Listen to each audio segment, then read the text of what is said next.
ninka dumar dhagraayo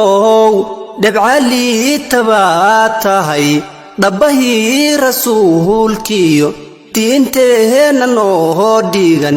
mid aan ku dhaqaano ka dhumay ayaa tahay dheeman hooyada oo bila iyo dharaar badan adhaxdeeda hurudo awadana deeftiyo dhacaankuwa u diido dalma fool xanuuniyo dhiiga uu ka baxayo intay naaska kuu dhigtay kugu qaaday dhabarko war miyaad dhibaatiyo dhagariyo xanuuniyo dhib u geysanaysa dheeman hooyada oo bila iyo dharaar badan adhaxdeeda hurudo awadana deeftiyo dhacaankuwa u diido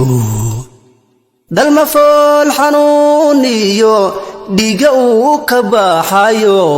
intay naaska kuu dhigtay kugu qaaday dhabarko war miyaad dhibaatiyo dhagariyo xanuuniyo dhib u geysanaysa doolay walaasha kula dhalatay adigoo dhiiga aad wadaagtaan dhimbilaha kulaylkiyo dabka ku dhex joogto ku sayrtay dhididko ku karisay dhaarigo dharka ku dhaqayso war miyaad dhibaatiyo dharka aad ka jeexdiyo kufsi kula dhacaysa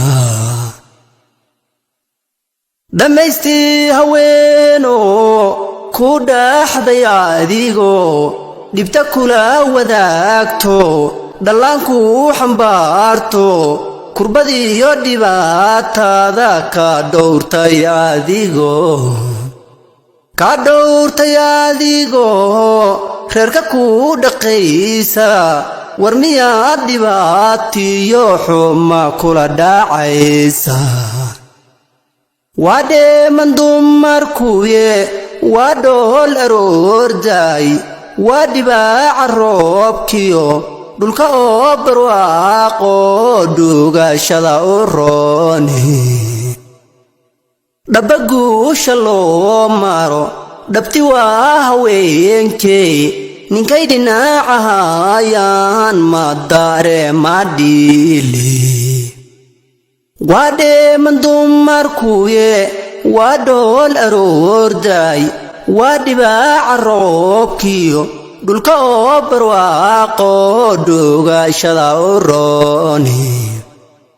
dhaba guusha loo maro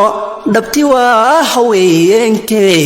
ninkay dhinacahayaan ma dareema dhiile guushu dhadhamiya ninka dumar dhagraaye sharaftood ku dheele kufsi kula dhacayo dhaadhaan dhuglaawiyo